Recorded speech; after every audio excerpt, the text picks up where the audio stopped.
Tonight's leading story, of course, is that France is going into a nighttime curfew, as many other cities put in curfews or restrictions that once again will lead to businesses being shut.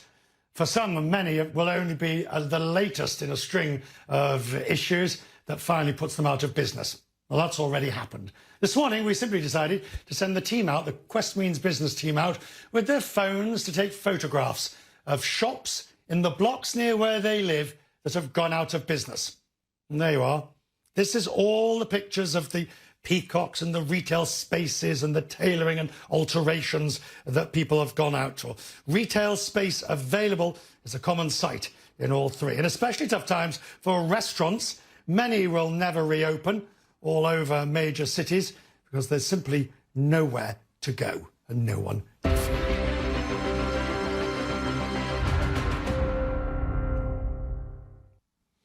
Pedro Franca Pinto is with us, the founder and CEO of Craveiral Farmhouse, a hotel and farm-to-table restaurant in Portugal. We talk to you as a voice of the crisis. Now we speak to you as how's business, as Portugal is one of those countries hitting the second wave. So how will you manage that? Hi, Richard.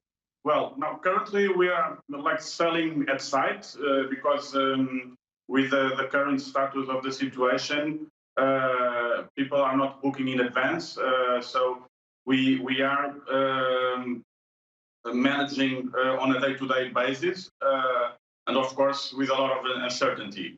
But as we are in the countryside of Portugal, we are lucky because people tend to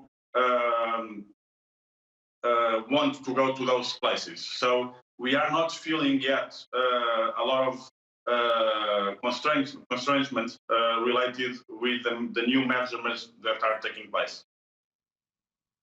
So in terms of being able to stay in business, which I realise is a very difficult thing to even think about, bearing in mind that the winter ahead, do you think you can make it? I think we will make it. The summer was, having in consideration the scenario that we had in April when we last talked, the scenario was better than we expected. So now we can have the treasury to face the next 4 months with some confidence. So I'm an optimistic person, and as I said in the previous time, when we have a lifetime project, it's not a crisis in a short period of time that will put us down.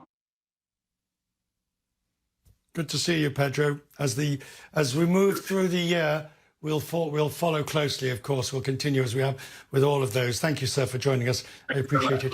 And indeed, all of those companies that we followed during the crisis, as the voice of the crisis, we're now checking in, of course, to see how they're doing and how's business as a second wave hits.